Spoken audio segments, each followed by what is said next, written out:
They came under a white flag, bearing promises of peace. The alien delegation, with their elongated limbs and glassy, reflective eyes, bowed low before the united Terran forces. They swore their intentions were noble, their purpose diplomatic. Humanity, ever the hopeful species, welcomed them with open arms. We had fought too many wars across the stars.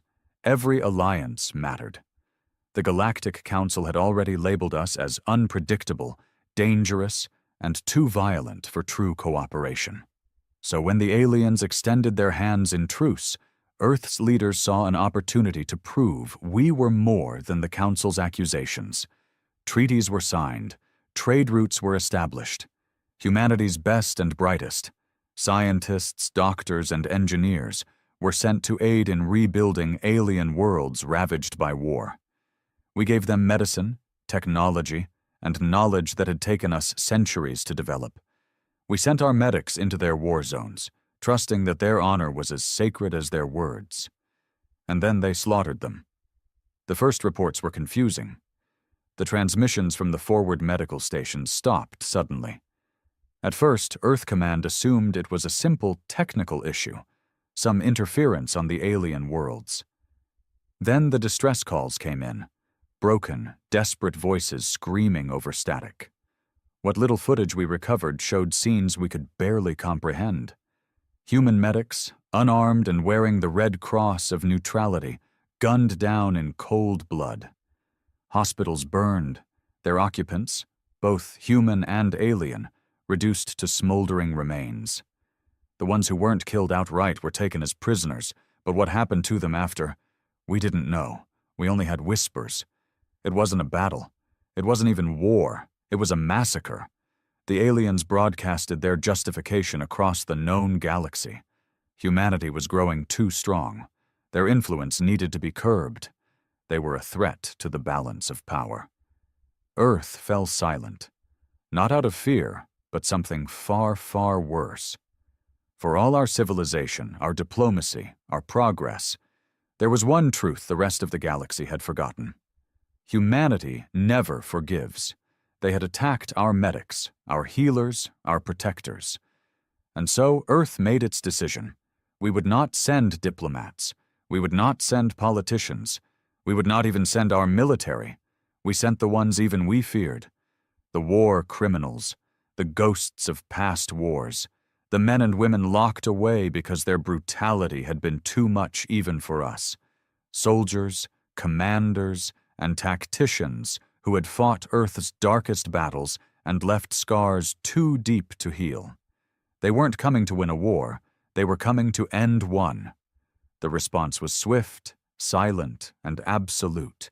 There was no grand announcement, no official declaration of war. Earth didn't need one. The moment the first human medics were slaughtered, the decision had already been made. Deep beneath the surface of Mars, in prisons built for those too dangerous to be let free, the call went out. Some were warlords from conflicts long erased from history books. Others were black ops specialists, their names purged from every database. A few had led rebellions, not against humanity, but against its restraint. They were the ones who had crossed the line, the ones who had done things so unspeakable that even Earth's most hardened generals had refused to use them. Until now. When the orders came, the prisoners didn't resist. They didn't need convincing. There was no bargaining, no questions. They had been waiting for this moment. The first teams arrived in orbit above the alien worlds in complete radio silence. No threats, no warnings, no negotiations. The aliens didn't even realize they had visitors until their first outposts fell. There were no massive fleets or planetary bombardments. That was too clean. Too easy. These weren't soldiers fighting for territory. These were human monsters unleashed upon those who had mistaken our mercy for weakness. The first city to fall never had the chance to send an alert. It started with whispers, shadows moving through the streets, officers disappearing, power failing across entire districts without explanation. The aliens were used to wars fought with massive armies and grand strategies. They expected formations, battlefields, and an enemy they could see. What they got instead was terror. Their leaders were found in their own chambers, throats slit before they could call for help. Supply routes were severed, but not by explosions, by bodies, impaled and left as grotesque warnings. Weapons systems refused to fire, sabotaged days before an attack even came. Their elite forces deployed in response to the growing panic, but they too vanished, one by one. Some were found later, their bodies mutilated beyond recognition. Most were never found at all. Entire command centers were taken in the dead of night, their occupants slaughtered so efficiently that the aliens could only assume their own kind had betrayed them. Fear spread faster than any military response. Paranoia turned them against each other. And that was just the beginning. On another world, one of their generals, a being responsible for orchestrating the massacre of human medics, was captured. Not killed. Captured. He was found 3 days later, sent back to his people in pieces. Not all at once. The first package contained his hands, the second, his eyes, the third, his tongue. The message was clear. You did not wage war. You committed murder. And now, humanity has come to teach you the difference.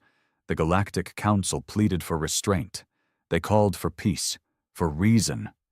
Earth didn't even acknowledge them. This wasn't war anymore. This was punishment. And we were just getting started. The aliens tried to fight back. They deployed their fleets, sent their finest soldiers, reinforced their cities with the most advanced defenses their technology could provide. It didn't matter. Humanity wasn't attacking them with fleets or armies. We weren't meeting them on open battlefields or engaging in honorable duels. There was no strategy they could counter, no front line they could push against. Because there was no front line. Their generals would issue orders to defend a stronghold, only to find their command centers burning before the orders even reached their troops. Their soldiers would stand guard, weapons ready, but the attacks never came where they expected. Instead, they found their food poisoned, their air supply contaminated, their water laced with chemicals that made them claw their own eyes out in agony. The war criminals weren't just killing them, they were dismantling them. It was psychological, surgical, efficient. Entire cities fell without a single human being seen. One by one, the aliens turned on each other, accusing their own commanders of betrayal. The paranoia grew so thick that executions became common. High-ranking officials purging their own ranks, convinced that only sabotage could explain their failures. And yet, it wasn't sabotage. It was us. The aliens had ruled over lesser species for centuries. They had dominated the weak, crushed resistance and enforced their will with overwhelming force. They thought they understood cruelty. They had no idea what true terror looked like until they faced the ones Earth had locked away. One by one, their leaders fell. Some were assassinated. Others were dragged from their fortresses in the dead of night. A few were left alive, shattered, broken, their minds turned to nothing but raw, primal fear. They would never lead again. And then came the final blow. The prisoners had done their job. The alien worlds were in chaos, their armies reduced to terrified fragments of what they once were. But humanity wasn't done. The fleets arrived next, not to conquer, not to negotiate, to make sure they remembered. One by one, the planets that had ordered the execution of our medics burned. Cities were reduced to rubble, their grand monuments erased from existence. The aliens who had begged for our aid, who had betrayed our kindness, now screamed for mercy. But mercy had died the day they slaughtered our healers. We left them broken. Not extinct, but ruined. Their empire collapsed into warring factions, their people too afraid to speak our name. They would never rise again. And as the last human warship departed their shattered homeworld, a single message was broadcast across the stars to every species watching. every civilization that had once doubted what humanity was capable of. Never again. The galaxy fell silent. In the wake of humanity's vengeance, no species dared to speak our name. The aliens had believed us to be dangerous before, but now they saw the truth. We were not just another civilization expanding into the stars. We were something else entirely, something that did not forgive, did not forget, and did not tolerate betrayal. The Galactic Council met in emergency session. Their members panicked, their voices hushed. They debated behind closed doors, trying to decide what to do. Some called for sanctions, for diplomatic isolation. Others whispered of preemptive strikes, of containing humanity before we became a true threat. But no one dared to act. Because they had seen what we had done to the ones who had crossed us, and deep down, they all knew, if they moved against Earth, we would do it again. On the alien worlds we had broken, the survivors struggled to rebuild. They tried to rewrite history, to paint themselves as victims. But the truth was carved into the ruins of their cities, written in the ashes of their fallen empires. And on Earth, we went back to our lives. The war criminals who had been unleashed were never mentioned in official records. Their names remained forgotten, their existence denied. Those who had survived returned to the places humanity had once locked them away, not as prisoners, but as reminders. The galaxy thought we had unleashed monsters. They were wrong. The real monsters had been watching from the beginning. They had sat in their offices, in their war rooms, in their high towers, and made the decision that changed everything. They had known exactly what they were doing. Because humanity had never forgotten its own history. We had seen what happened when good people did nothing. We had learned the lessons of weakness, of trust betrayed, of peace mistaken for submission. We had once promised ourselves that we would be better. And we were, until the day they attacked our medics. That was the day we reminded the galaxy of the one truth they had all chosen to ignore. Humanity is kind until it isn't. The years that followed were eerily quiet. Humanity did not expand its borders. We did not launch new wars or claim new territories. Our fleets patrolled only our own systems. Our soldiers remained stationed on our own worlds. And yet, the galaxy remained afraid. It wasn't what we did that terrified them. It was what we didn't do. Empires rose and fell, conflicts erupted between species, rebellions sparked across distant worlds. But Earth never intervened. We did not take sides. We did not offer aid. We simply watched. For the first time in recorded history, the balance of power had shifted, not because of war, not because of conquest, but because of fear. The races that had once dismissed us as primitive brutes now treated us with reverence and caution. The Galactic Council avoided our anger at all costs. Trade agreements became lopsided in our favor. Diplomatic disputes always ended with humanity getting what it wanted. And yet, we asked for nothing. That was what unsettled them the most. The galaxy had seen conquerors before. They had seen tyrants and warmongers, species that burned across the stars, taking whatever they could. But we weren't like that. We didn't demand tribute or enslave weaker races. We just existed. And that was enough. The broken species that had betrayed us were left to their suffering. No reparations, no treaties, no second chances. They were ignored, left to rot in the ruins of their once great civilizations. A new generation of their kind grew up under the weight of what had happened. To them, humanity was not a people. We were a force, a storm that had swept through their worlds and left them shattered. And when their children asked why their cities lay in ruins, why their elders spoke in hushed tones whenever Earth was mentioned, why their history books skipped over the darkest years of their existence, the only answer they ever received was this: Because we made the mistake of thinking humanity was like us. They would never make that mistake again. And neither would anyone else. Despite the silence, despite the fear that settled across the stars, whispers began to spread. There were those who questioned the legends surrounding humanity. The younger races, ones who had never seen the wrath of Earth firsthand, began to doubt the stories. They were born into a galaxy that had already been reshaped by humanity's vengeance, but they had never witnessed it themselves. How dangerous can they really be? They asked in secret meetings, in encrypted transmissions passed between rebellious factions. Some began to argue that humanity had been exaggerated, that the destruction of an empire was the result of internal weakness, not Earth's retaliation.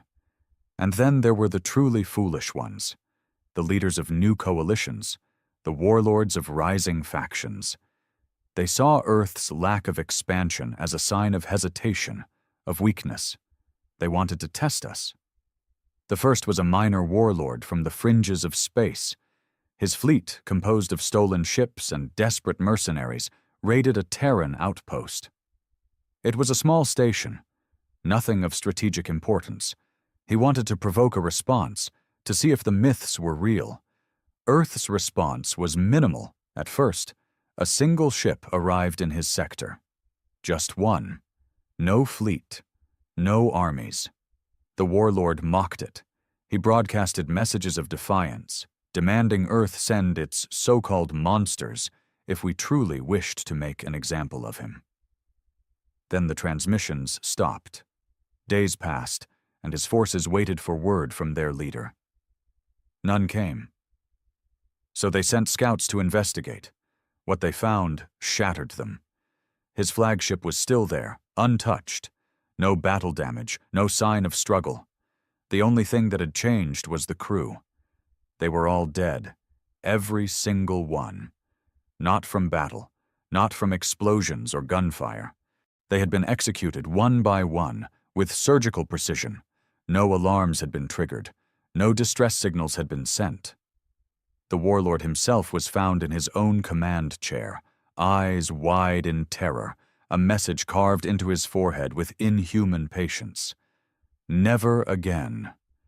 His faction collapsed overnight. His followers disbanded, scattering across the stars, whispering warnings to anyone who would listen. The galaxy had forgotten. Humanity had simply reminded them. And so, the silence continued. Earth never spoke of what happened. We never took credit. But we didn't need to. The message had been sent, and the lesson had been learned, again. The lesson should have been enough. The galaxy should have remembered. But arrogance is a stubborn disease, and some species are slow to learn. It took a few centuries, but eventually, another faction decided to test us. They were smarter this time. They didn't send a fleet. They didn't attack an outpost. They sent spies. They infiltrated human colonies, moving quietly through our cities, gathering intelligence. They studied our military movements, our technologies, our people. For years, they hid among us, learning, waiting. And then, they made their move. A Terran research facility on the outskirts of the Sol system went dark. No distress signals, no emergency broadcasts, just silence.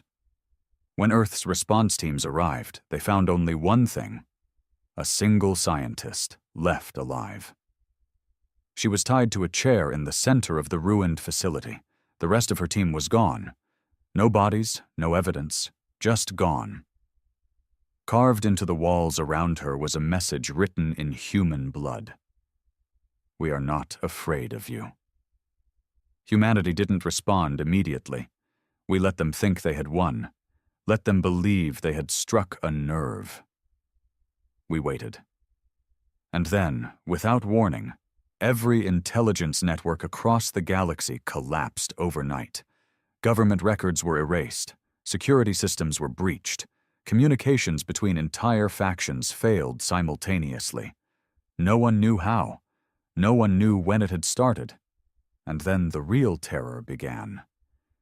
The infiltrators, the ones who had studied us, who had walked among us, began to disappear. One by one, they vanished. Some were found later, left in public places, their bodies broken beyond recognition. Others were never found at all. The faction responsible panicked. They tried to secure their borders, mobilize their forces, but it was already too late. Entire command structures collapsed as leaders were found dead in their own bunkers.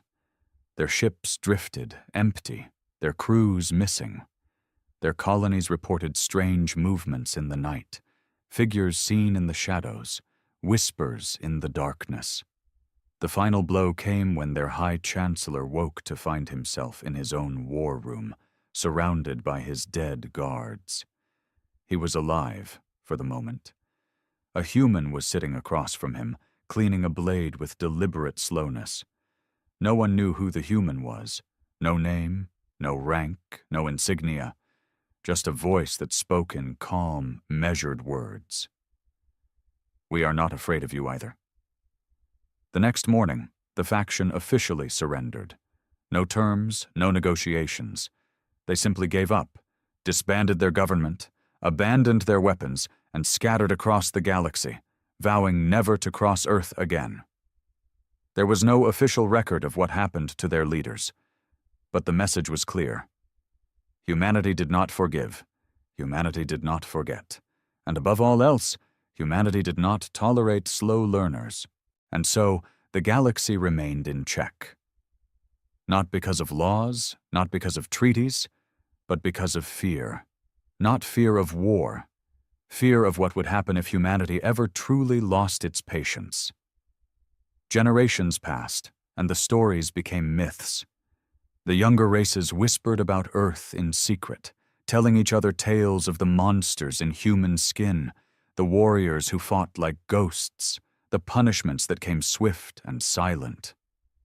Some doubted the truth, until they met the survivors. The broken remnants of the factions who had dared to test us never recovered. Their people still existed, but they had no future.